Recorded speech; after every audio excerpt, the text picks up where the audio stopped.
Good afternoon, everyone. Welcome back to another podcast of Profiles in Excellence, where we visit with highly skilled individuals who've made a unique contribution to their industry or their job function. Predominantly, we talk and chat with individuals who are applying technology solutions to business problems.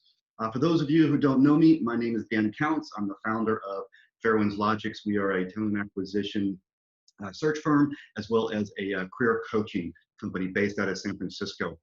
Today we have my friend Benjamin Dai, who's the founder of a company in Silicon Valley called Silicon Valley Disrupt, which is a strategic consulting company and advisory service for early stage, mid-stage companies here in the San Francisco Bay Area. Benjamin recently published a very interesting article that got a lot of buzz out there called Zoom, A Story of Disruptive Innovation. Which got a lot of interest, and we're going to talk a little bit about what is disruptive innovation and how are smaller companies using that in order to gain market share against the big companies that are out there. So with that, let me welcome Benjamin. Thanks for being here. Thank you, Dan. I'm honored to be your guest today. So Silicon Valley Disrupt, just a little bit about the company. Yeah. So our motto is digital transformation with impact. And our focus, as you mentioned, is strategic consulting for early stage to mid-sized companies. Our approach really focuses on the triumvirate of business commitment, culture, and then innovation. And thus the focus of today's conversation. Innovation is not just trying out new things, but there's actually, depending on the innovation, there are different strategies that you can take.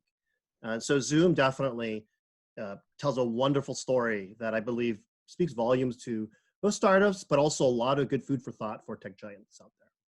So what is kind of the mission of Silicon Valley Disrupt? And then kind of just so people don't know you as well as I do, what is your background and how does that all kind of come together as well? Yeah, thank you. Yeah, so the mission at Silicon Valley Disrupt really is to drive digital transformation, but not just rolling out technologies, left and right, because they change often. But really, we focus on making sure that the digital transformation actually can have impact for startups. Also, a specialty areas is health tech solutions. And so a big part of my background, actually, half my career has been in healthcare. And so it includes the Stanfords, Kaisers of the world, and driving digital transformation. I truly believe that technology can be a strategic advantage. And not just the latest shiny light that you need to follow. So we are laser focused on ensuring that all of our customers actually have impact, and not just are spending some dollars, but perhaps not getting the ROI that they've expected. What's a typical profile of a company that would be able to utilize your background as a CIO? And what you can bring to them? Are they large companies, small companies? Kind of what would they kind of look like from the perspective of they're having challenges or whatnot? Yeah, so a lot of companies that we come to, they often don't have a CIO leader there. Perhaps they've developed a product, and it actually in the early phases is probably good to focus on your product and ensuring that that product has the right business model, the fit for the job to be done for the consumers. As these companies grow, what we find is that they begin to have some growing pains. Well, do we have the technology we need to compete against our customers, against the competitors out there to get the customers? And so what we find that's actually where we actually come in, and they need guidance. And sometimes I like to call it an interim CIO or strategic road mapping for how that business strategy actually can map to the roadmaps that need to be implemented for them to compete at the next phase. So the typical profile would be they're kind of early on, could be small to mid-size, but the product that they've developed has been pretty solidified. It's not vaporware. It's not conceptual. It's down the road a little bit. Yeah. That's right. But then sometimes it's that gap where something they call it bridging the O gap, or how do you operationalize that on scale. Sure. And you know, the challenges can go from, you know, maybe the product itself architecturally can't scale to maybe there are integrations that they need to do so that their products actually can compete more effectively. Right. And so so it's a very interesting space, and it's lots of fun. Yeah, I bet. Well, you know, those early stage companies, it's always, you know, that growth pattern is never a perfect crescendo, right? Or a slope. It's always kind of this stair step kind of scenario where you have to like do something to get to the next step. You know, it's that kind of a scenario. And sometimes they hit those roadblocks, you know, or those stairs and can't figure out, you know, how do we get to that next level? You know, like to your point, this product can't scale or what have you. So I wanted to get to your article that was really interesting. Again, it's a story of disruptive innovation, and you happen to focus on Zoom. So I want to talk to you a little bit about that. What kind of inspired you to put the article together, and tell me a little about, you know, that thought process. Yeah. So thank you. So what caused me to actually write the article in the first place is I actually have had some experience with Zoom. At two different companies, I functioned as a CIO and did 2 global Zoom rollouts. You know, in one company, every single conference room across the globe was Zoom room enabled. Huge enabler, hugely impactful. And, you know, we're seeing it today with Zoom. It's impactful product and platform for connecting remote people. I always wondered, and this is pre-pandemic, right? I always wondered why in the world weren't the big tech giants competing? They weren't advancing their products. You got the Cisco WebExes of the world, have been in the industry for years. Mm-hmm. You got like Microsoft with their Skype acquisition. Yeah. But, you know, it's almost like they were giving away the small to mid-size market away. And I always wondered why. I even met some CIOs that actually had Skype licenses, but still they chose to use Zoom. So it was an interesting conundrum. I always wondered about that. And then when I started applying the lens of disruptive innovation, and this is from Clay Christensen's definition of disruptive innovation. Yeah. He's the late author of The Innovator's Dilemma, for those who don't know. Then I realized, wow, this is a great story about disruptive innovation. I did some probing. To my surprise, no one had written a study on Zoom. So I put pen to paper, and here we have it. That's amazing. And so just kind of the definition then of disruptive innovation, how would you define it or characterize it, just for those who may not have a chance to look it up?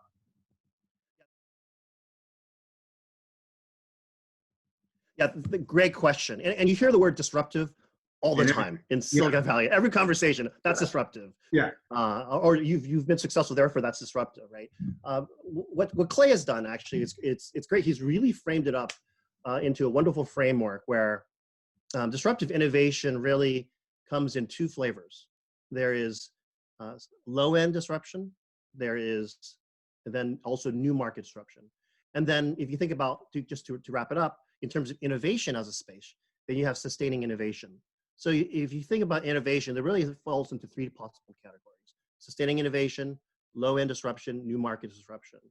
And what we find with Zoom is that they started as a low-end disruption model, and they start pushing out the big companies there by providing a product that was just enough to get the job done for the customers, but nothing more beyond that. And they met that need so well that obviously they kept pushing the market out. Then there's new market disruption, where you're competing against non-consumption. And what that means is that there are users that formerly did not use any product, but because a company has provided a service that meets their need even better than what they were previously doing, they've adopted. And so we're seeing that now with the pandemic. Zoom is getting wild new market disruption.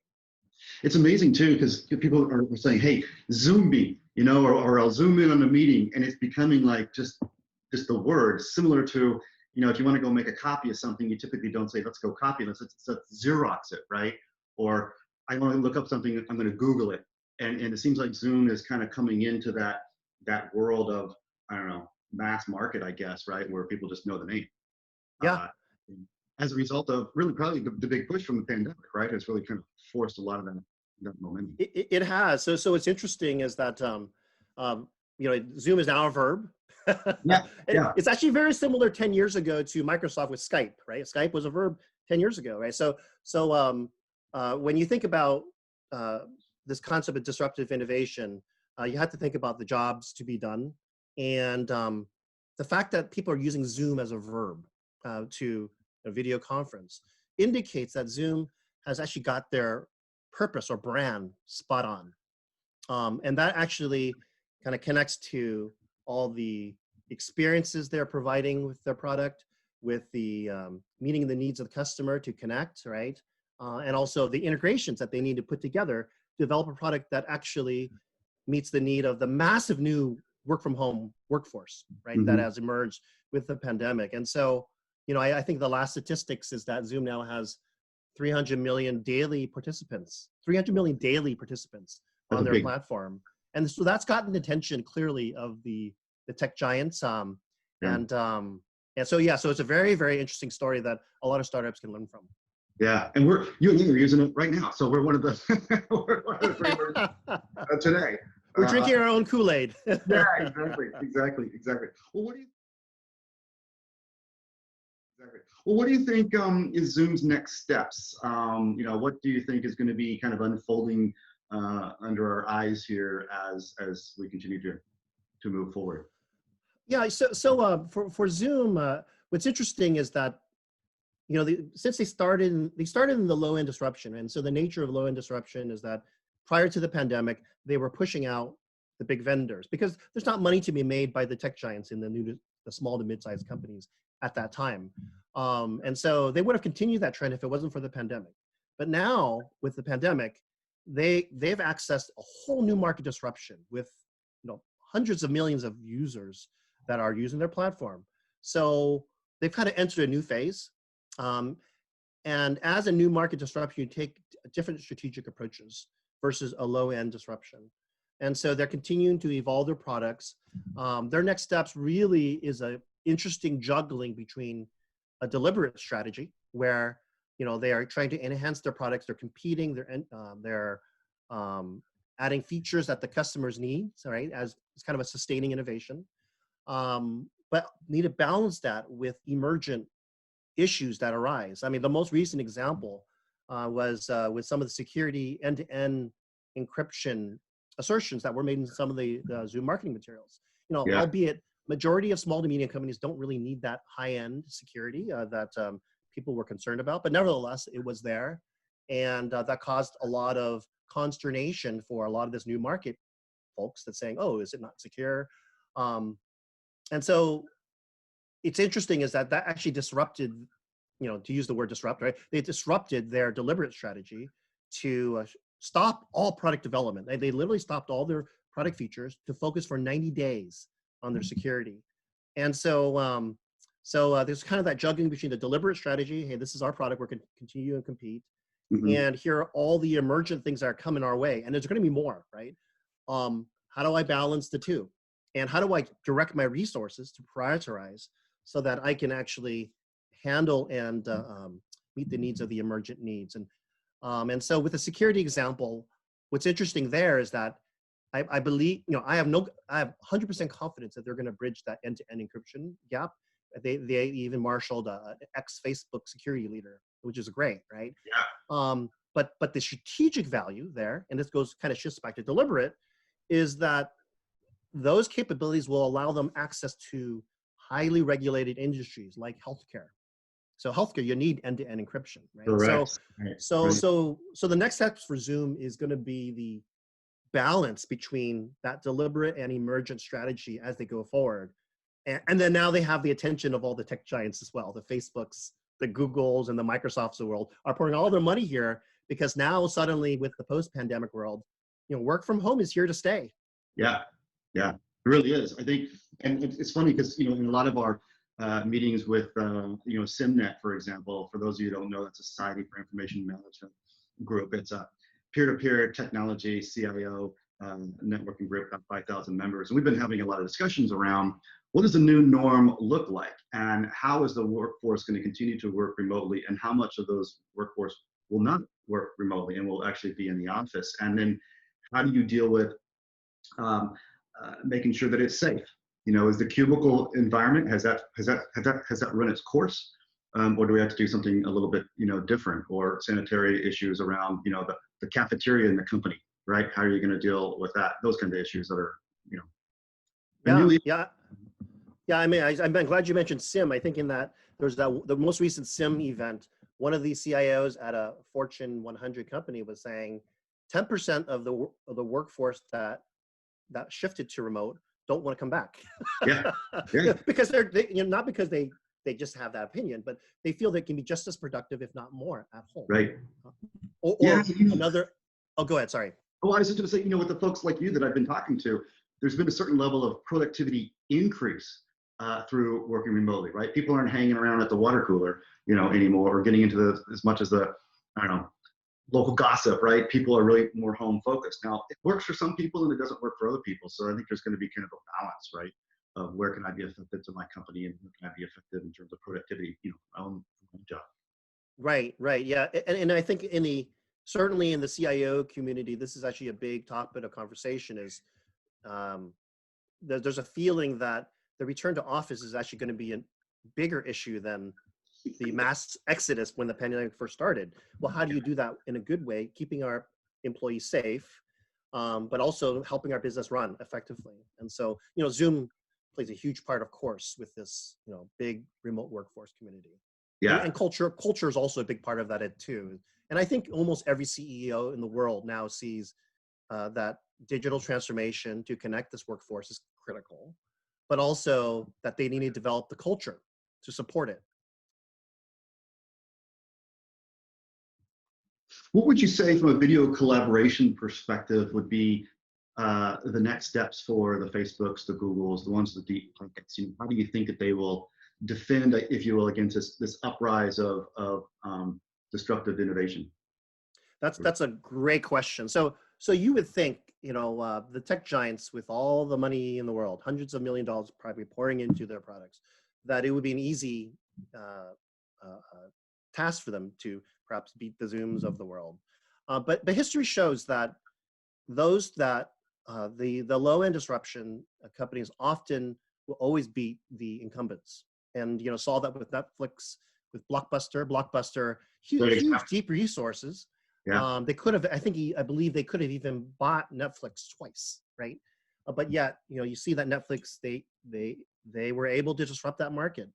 And so with the Facebooks and Googles of the world, I believe that they would benefit greatly by looking at history, right? And understanding that it's not just enhancing your products that will help you compete.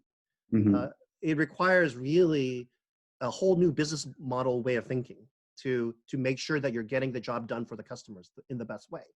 And so, going back to Clay's concept of disruptive innovation, you really need to make sure that the business model, the priorities of the organization, and the profit model for the organization is aligned to the customer's need.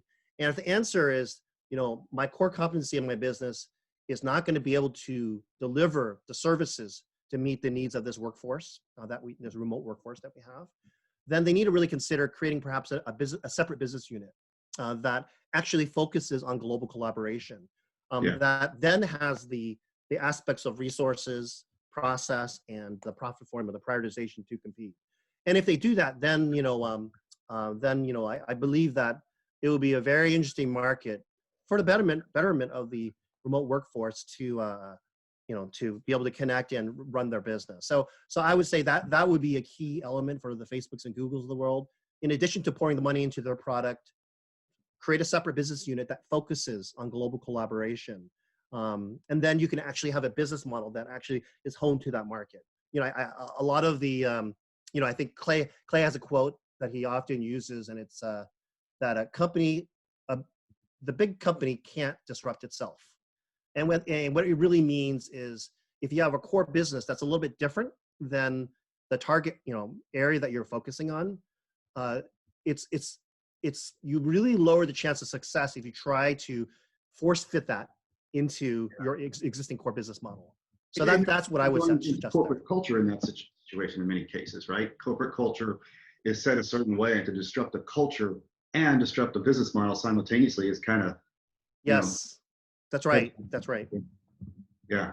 Are there any like lessons learned that that Zoom has done that can be applied to some of the startup communities? I mean, here in Silicon Valley, we have startups in every single block, between San Jose and San Francisco. So, are there any lessons that come to your mind from your experience that Zoom seems to have done that could be applied to early stage Yeah, companies?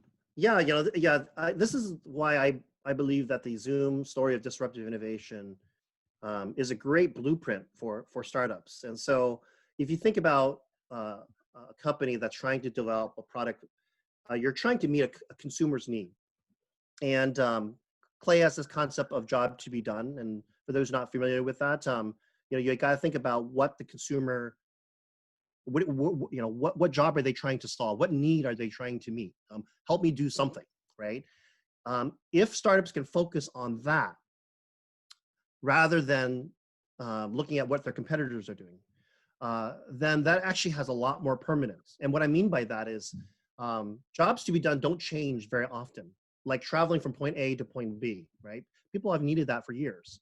But it's just the products have been hired or fired to meet that need better Yeah, throughout the years.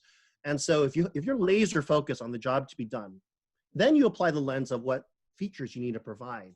Then you can have a perfect match. And then you can provide all the integrations, all the experiences that the customer needs with the brand, right?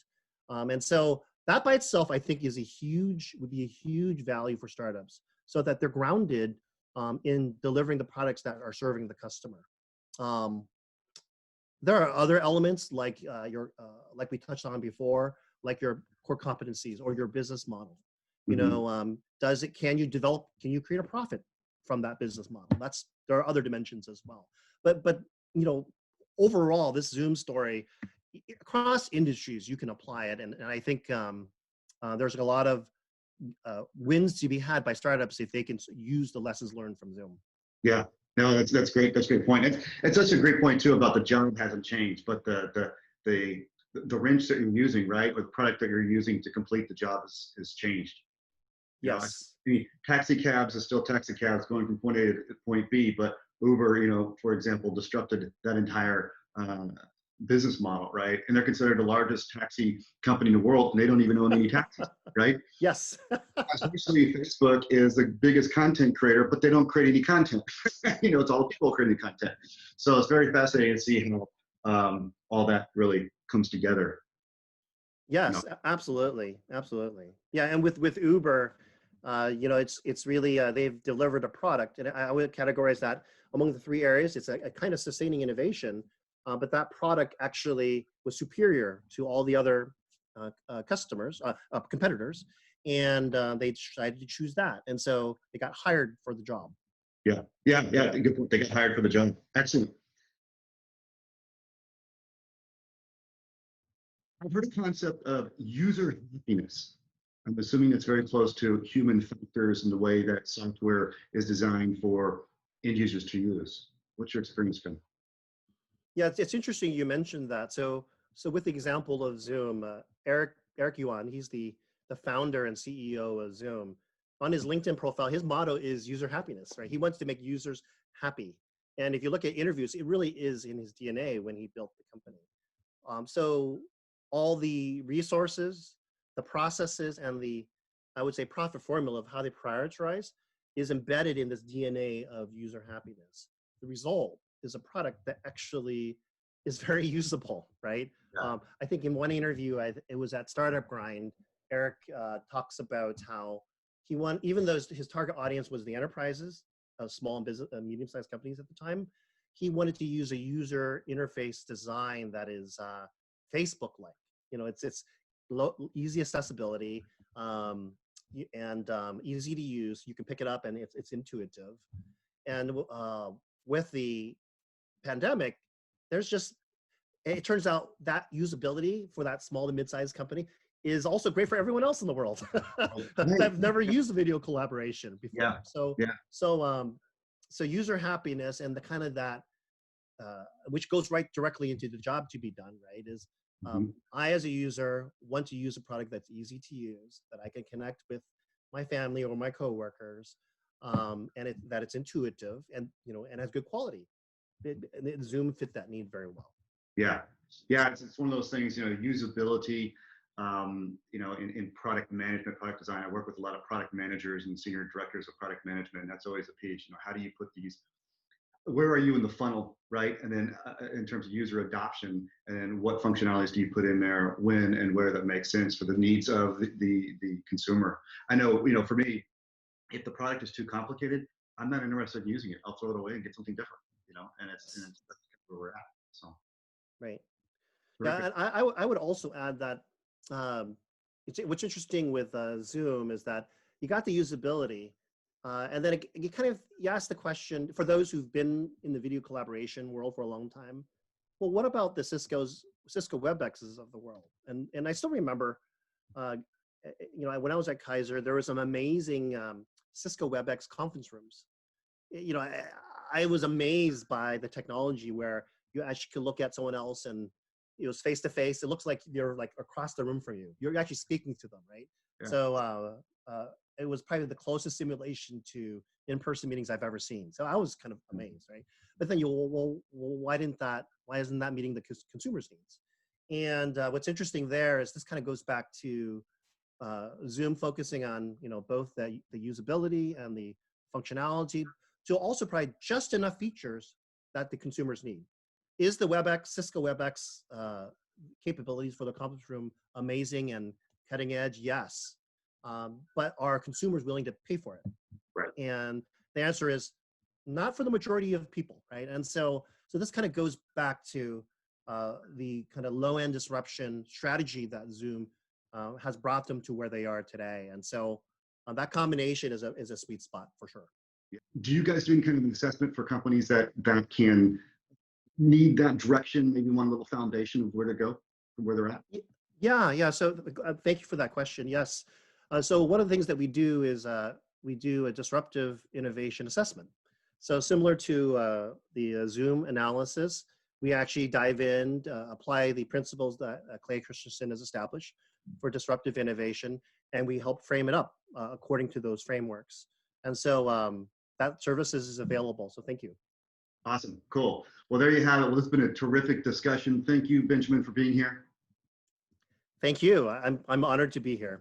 Oh, it's great. Great discussion. Definitely click the subscribe button. If you have any questions, comments, definitely add to them. We'll put a link to Benjamin's article in the description, as well as his contact information, so you can reach out to him as well. And thanks again for another wonderful podcast of Profiles in Excellence. Thank you so much.